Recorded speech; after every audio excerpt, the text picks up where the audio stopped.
Hello, darlings. Have you ever heard whispers about a place so vast and remote it feels outside of time?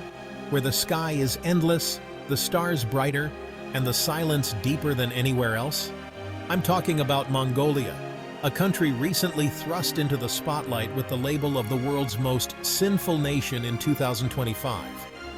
But labels rarely tell the whole story. They often hide the most beautiful truths. So, what is Mongolia really like?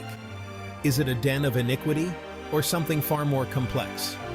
My journey took me from the bustling capital to the windswept steppe, meeting people whose ancestors once ruled the largest empire in history. This isn't about statistics or scandal. It's about people, warmth, and the spirit of a land that has captivated adventurers for centuries. Mongolia is a place of profound contrasts, where ancient traditions meet a rapidly changing world. Let's put aside the headlines and discover the real Mongolia together, the land of the eternal blue sky. Join me as we explore its breathtaking landscapes, share meals with its generous people, and uncover the truth behind its so-called sins. Our adventure begins in Ulaanbaatar, Mongolia's energetic capital. The city is a striking blend of gleaming skyscrapers and Soviet-era blocks, luxury cars and old ladas. Young Mongolians in trendy clothes rush past elders in traditional deals, the city pulsing with a unique energy. Here, tradition and modernity collide. You can sip a latte in a chic cafe, then step into a monastery thick with juniper incense. In Sukbatar Square, families gather under the watchful gaze of Genghis Khan's statue. Children chase pigeons, and grandparents reminisce. The city's youth culture is vibrant. Galleries showcase bold art, and at night, Mongolian rock bands fuse Western sounds with throat singing. But Ulaanbaatar faces challenges: traffic jams, winter smog from coal heating, and sprawling gear districts where former herders seek new lives. These districts are a stark reminder of the social and environmental pressures Mongolia faces. Ulaanbaatar is more than a city. It's a living organism, full of beauty, struggle, and heart. Here, the past and future are in constant conversation. It's a place where Mongolia's story is being rewritten every day. Leaving Ulaanbaatar is like stepping into another world. The city fades into endless green steppe, the legendary grasslands of the Mongol Empire. The sky is vast, the horizon infinite, and you feel incredibly small in this immense landscape. This is the land of the horse, symbols of freedom and the nomadic spirit. I watched a young boy ride across the plains, his bond with his horse a living tradition. Herders know their animals as family, a connection passed down for generations. Sacred ovus dot the landscape, blending shamanism and Buddhism in rituals for safe journeys. In Karakoram, ancient stones whisper of a time when this was the heart of the world's largest empire. The steppe's emptiness reveals the Mongolian soul, resilient, solitary, deeply connected to the earth. Here, history feels alive, not distant. This is the cradle of a civilization where the spirit of Genghis Khan still rides the wind. Know you've been a good friend. Let's talk about food, darlings.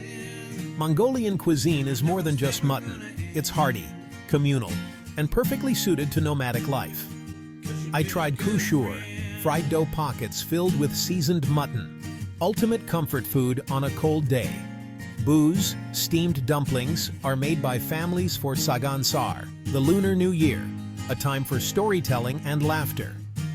Dairy is the heart of the summer diet. Arag, fermented mare's milk, is tangy and fizzy. An acquired taste, but a symbol of hospitality. Arul, dried milk curds, are carried by herders for sustenance on the steppe. And then there's sute tsai, milk tea with salt, sometimes butter or millet. It's more soup than tea, but nothing is more welcoming on a cold day. Every guest is offered tea in a gyr, a simple, profound gesture of hospitality. Mongolian food isn't about fancy spices. It's about making the most of what the land provides and sharing it with an open heart. Meals are moments of connection, survival, and tradition. The flavors tell the story of a people shaped by their environment. To eat in Mongolia is to be welcomed into a centuries-old way of life. It's nourishment for both body and soul, and always it's shared. To truly understand Mongolia, you must journey south to the Gobi Desert. The Gobi is more than sand. Rocky mountains, gravel plains, and hidden green canyons create a landscape of stark beauty. Here, I discovered the true meaning of Mongolian hospitality, born from necessity, where survival depends on helping one another. I stayed with a nomadic family in their gear, a marvel of portable engineering, warm in winter and cool in summer. There's an unwritten rule: anyone is welcome. A gear is never locked. A traveler always finds shelter, food, and warmth. Life revolves around the central stove, the heart of the home. The family had few possessions, but their wealth was in community, purpose, and generosity. Evenings were spent sharing salty tea, stories, and smiles under a sky ablaze with stars. In that small tent, I felt a profound sense of connection and peace. The things that matter, kindness, family, a warm welcome, are universal. This is the soul of Mongolia. Mongolia's spiritual landscape is as vast as its steppe. Tibetan Buddhism shapes daily life, monasteries restored, prayer flags fluttering, monks chanting deep prayers. But beneath Buddhism, ancient shamanism endures, spirits in mountains, rivers, and sky. The sky is sacred. Tengur, the sky god, is Mongolia's highest deity. Shamanism is about direct connection with nature and the spirit world, a faith that survived centuries. I witnessed a shamanic ritual, drums, trance, and a sense of stepping back through time. Buddhism and shamanism blend seamlessly. Many Mongolians visit monasteries and consult shamans without contradiction. This spiritual fluidity is a key part of the Mongolian character, embracing complexity, respecting tradition, and finding meaning in the land. Here, spirituality is lived every day, woven into the fabric of life. So, is Mongolia truly the world's most sinful country? The label is absurd. The so-called sins are not moral failings, but the challenges of rapid change. Mongolia's mining boom has brought wealth, and the sin of greed, with concerns about corruption and inequality. Environmental destruction is another sin.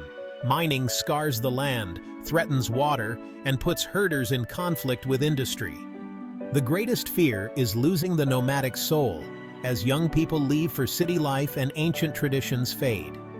These are not sins of wickedness, but the dilemmas of modernization and survival.